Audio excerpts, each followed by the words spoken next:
ավելի մեծ վատություն Աջապահյանին այդ պահին, երբ նրան ձերբակալում էին, հնարավոր չէր նույնիսկ հնարել, պարզապես հնարավոր չէր, բայց արեցին,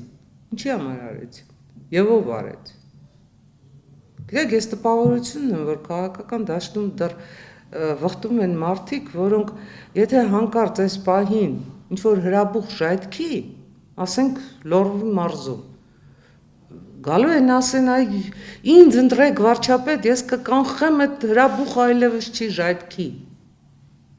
Լավ, ինչքան կարելի է այդ խեղկատակությունը շարունակել, ինչքան կարելի է, եւ ինչի համար։ Գիտեք, թեպետ ոմանք հայ ժողովրդին անվանում են խորը անասուն էշ եւ այլ ընկյուլելու ապրանք, բայց խորքում ու հիմքում այդ ժողովուրդը շատ իմաստուն է, շատ համբերատար է, շատ լավ հասկանում է յուրաքանչյուրի գինը, յուրաքանչյուրի արժեքը, յուրաքանչյուրի մտադրությունը, հետագիծը։ Ու ես վստահ եմ, որ այդ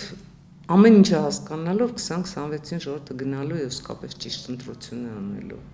Ժողովուրդը չի գնալու ընտրի նրանց, ովքեր այս երկիրը տեսնում են գուբերնիա եւ իրենց տեսնում են գուբերնատոր։